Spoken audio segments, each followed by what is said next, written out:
Bulawayo Vendors and Traders Association, BVTA, is a membership-based organization that uses a gender-inclusive and human rights-based approach to advocate for pro-poor economic opportunities for vendors and informal traders in Bulawayo and some parts of the country. BVTA envisions an inclusive local economy that recognizes and enables vendors and informal traders to have sustainable livelihoods so that they become key contributors to economic growth and development.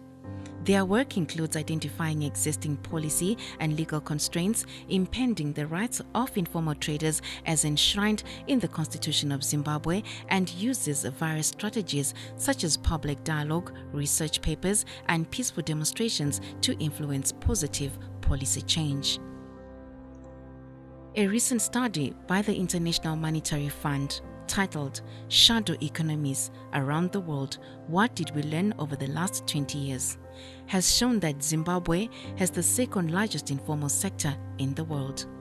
One of the major challenges faced by the informal sector is the lack of laws that specifically provide an enabling environment to sustain and protect the sector. There is no clear strategy on how government intends to support the transition of the sector into a more formal setup. In Bulawayo, the colonial-era street hawkers and vendors bylaw of 1976 prohibits trading in the CBD. This archaic piece of legislation is used to drive vendors out of the city and away from the main source of markets.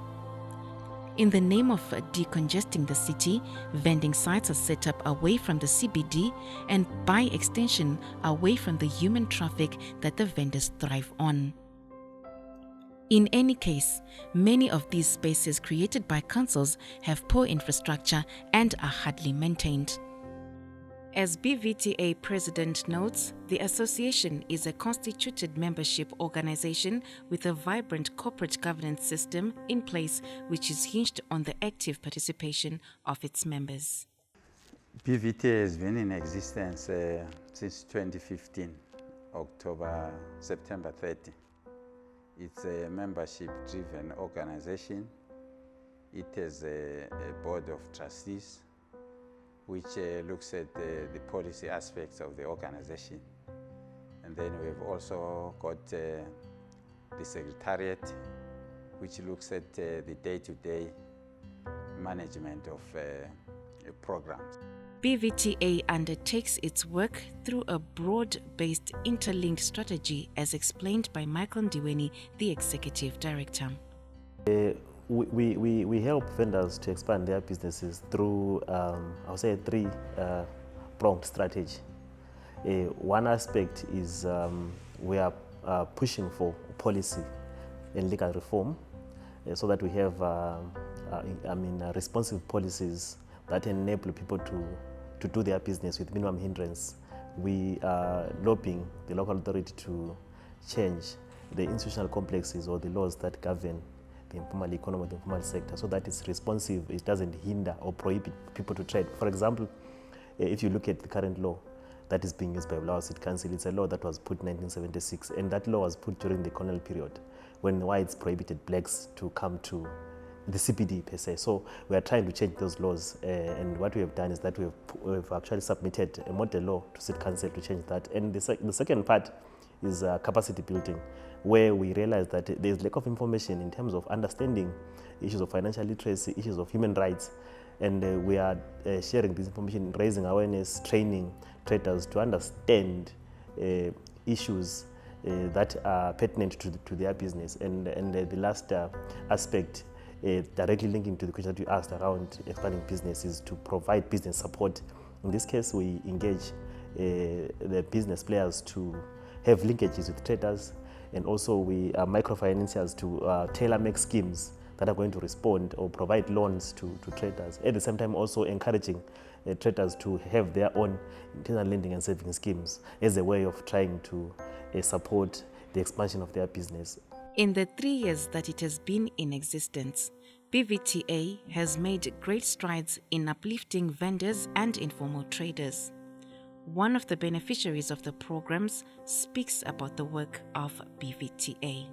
inhlelo ezenziwa i-BVTA iyayenza ama-trainings, ama-workshops abefundisa ama-vendor mayelana lamalungelo awo, ebafundisa mayelana lama-bylaws awe-City Council, ebagqugquzela njalo ukuthi bathathe ama-license. So izinhlelo engathi ziprovide i-BVTA. La ngesikhathi sama-elections biprovide ama-voter education awareness ukuthi abantu balelungelo lokuthi bayivota, ibafundisa nje ngamalungelo abo okuyavota.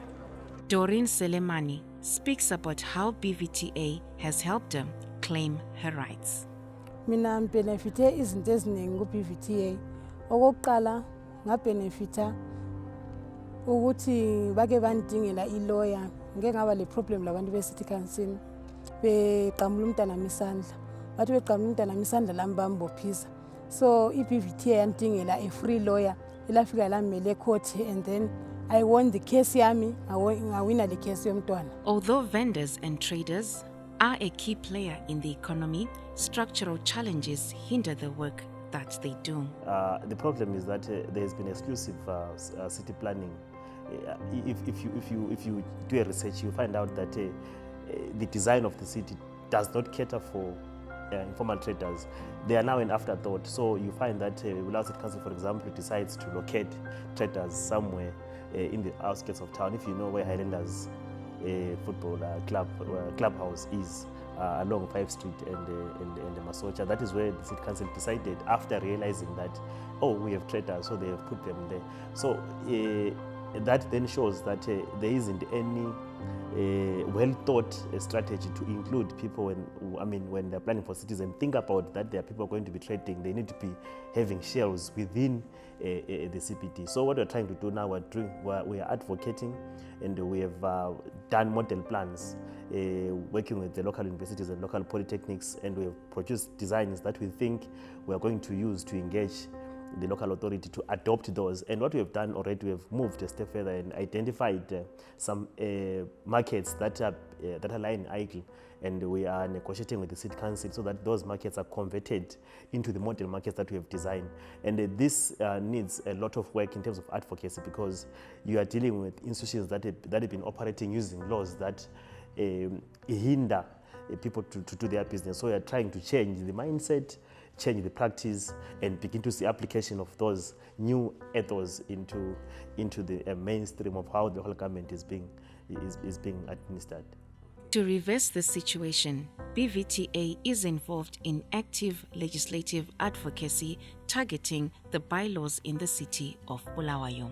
Our push is that we need to actually look at the legal aspects, informal sector laws, like the City Council bylaws. We want them to be reviewed. We would like, because currently BCC is using outdated or archaic laws as bylaws that govern the operations of vendors.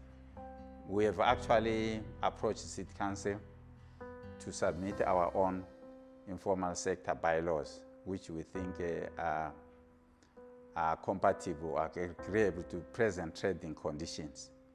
And they've accepted those laws. As I speak to you, they are going through City Council processes for adoption and approval. We hope that once the legal side of the trading aspect is addressed, we can then put to rest these challenges which we face on a day-to-day, issues to do with the cost of licensing, the vending base, the availability of spaces, access to water and ablution facilities, and the marketing sites themselves. Yes, because if they recognize vending as a means of livelihood, which, by the way, is provided for in the Constitution, vendors are allowed to engage or carry out any business of their choice legally. Yes, if they address the aspect of laws, I think our operations are going to be enabled in a big way. One of the challenges faced by vendors is the lack of formal business management methods which would make their ventures more profitable and sustainable. So we have currently a project that is running that is responding to financial literacy. We are training vendors on how to keep their books. on how to manage their finances. Should they make money from whatever they are selling? So we are teaching them skills of bookkeeping, managing their finances, how to grow an idea. So that is what basically we are doing. So we're moving around all the wards that we're working in initially, like 29 wards in Bulawayo, and training our members on how to manage their businesses. And our key focus is that they must be able to manage their finances and grow their business and at least get a bit of profit from whatever they are selling. The vendors are also unhappy with the licensing regime that the council is using. Ngikhangele futhi amanye ama-trainings esiwatholayo ngokuthi ngamalungelo ethu njengama-vendors ukuthi thina silamalungelo anjani phakathina komphakathina osikhangelela phansi. Besingafisa ukuthi u-city council ngabe uyayehlisa ama-license, at least abe affordable.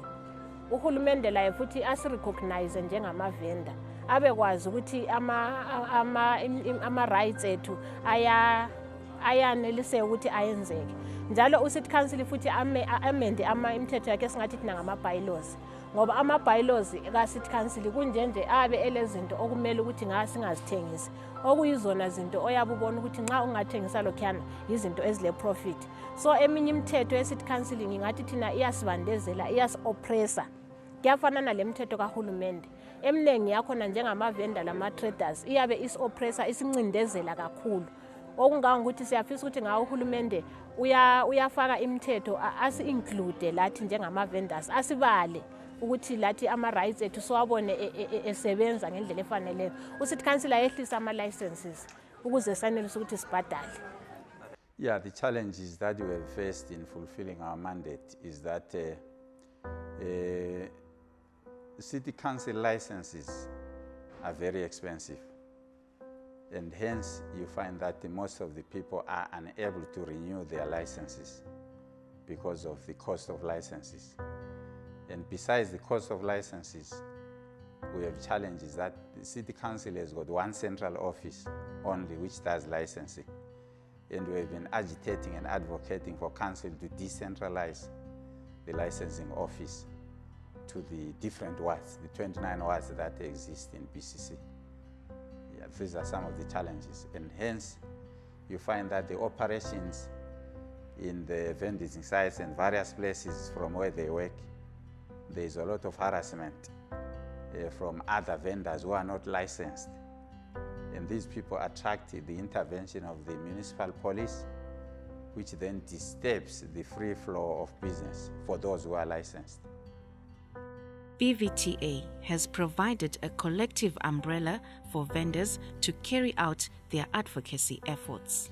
Mina ngiyafisa ukuthi ngabantu bakwazi iqhakatheke kuba phakathi kwale inhlanganiso bejoyine sibe ndawonye sibe le one voice ukwenza ukuthi lapho nxa sifaka izikhalazo zethu phakathina kwe-city council yethu laphakathina kwelizwe lethu sizwakale sindawonye sinjengama-vendors ngoba kukhulu esikutholayo phakathi kwe-BVTA.